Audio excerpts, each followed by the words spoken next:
It's funny. Joe, I wanted to ask you, because you've been like a New York legend, you know, for so many years.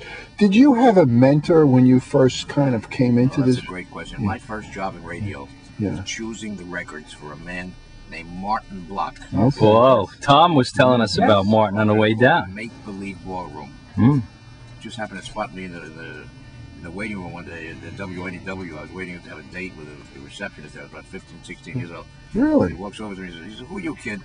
I says, "I'm Joe Franklin." He said, "What do you do?" I said, "Nothing. I'm planning to graduate high school, go to college." He says, "How would you like a job as my record picker?" Wow. I said, "Mr. Block, are you serious?" See, my record picker just got fired.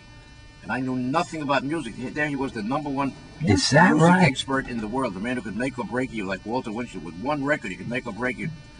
But how could I say no? So I took an overnight crash course in music from a guy in the next studio named William B. Williams. Oh, whoa, William B. Williams. He gave Frank Sinatra the title Chairman of the Board. Right. Yeah.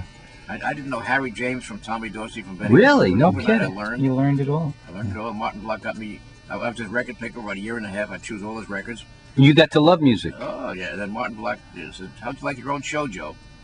I thought I would die. So he was the main man at the How old were you then? Maybe 18, Gee. 17. Then. Wow.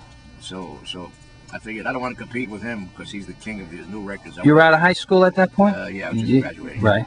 So I went to all the old. I didn't want to play new records because he was the king of new records. So I went out to all the record stores, all the junk shops. I bought records for a penny a piece.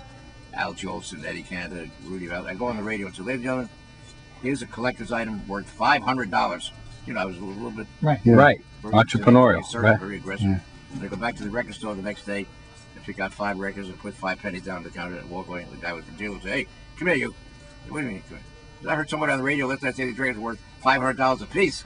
So I single-handedly established the term collector's item. No, wow. Joe, what year was that when you kind of... Could have been 1949.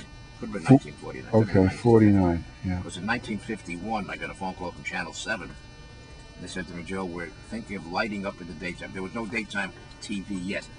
Only TV was on from 5 o'clock at night until sermonette. So they said, "Joe, we like your style, we like the way you sound on the radio. If we give you an hour a day on TV, we're considering lighting up in the daytime, what kind of show would you do?" I said, "How about if I do a show of people talking, nose to nose, eyeball to eyeball?" I said, "Joe, you're out of your mind. The word is television. You can't do a talk show on television. You got to give seltzer bottles, pratfalls, got to give got to give emotion. Emotion, right."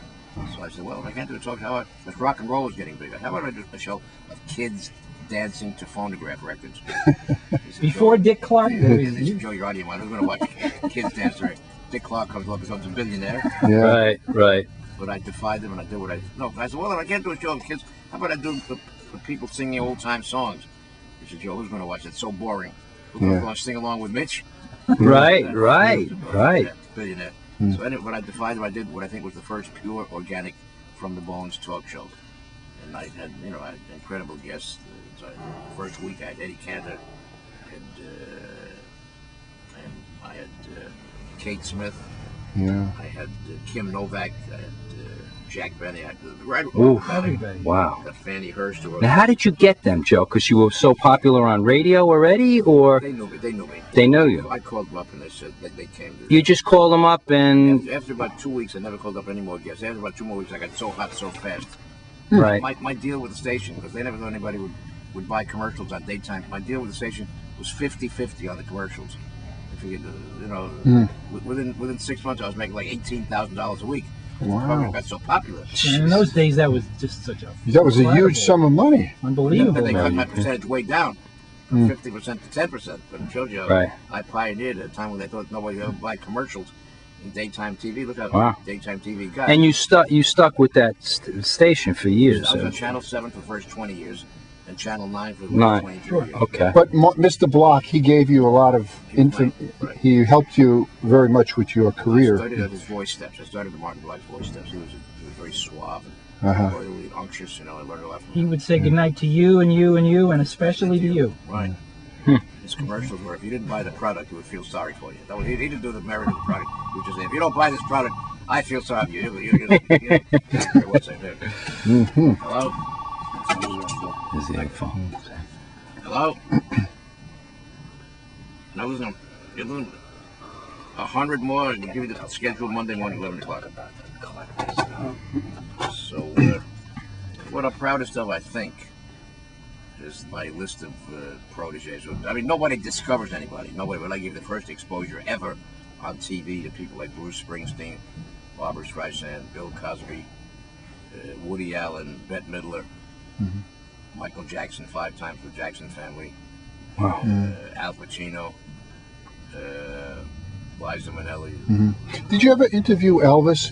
Did you ever come in? On my panel in 1955, Elvis Presley, with a lady named, it was his first time ever on New York TV, maybe any on TV anywhere, with Anne Margaret Olsen. Oh, wow. Of course. Dropped the Olsen, became Anne Margaret. Wow. A kid with a test record called Honeycomb named Jimmy Rogers. Oh, sure. Honeycomb? Yeah. Of course. Yeah. Kisses Honeycomb. Red wine. That's right. That was picked up by Elvis, picked up by Channel 5 on the Dumont Cavalcade of Stars. Dumont, Jack Carter. Yeah, because 55 was before his hits then. Exactly. Before Hound Dog. 56 is when he really hit through. Exactly. With the Sullivan Show. Right. Hello? I'd like to ask him about it, Sullivan. Prince, I'm talking about you on the other phone, but give me exactly 6:15. It's all set.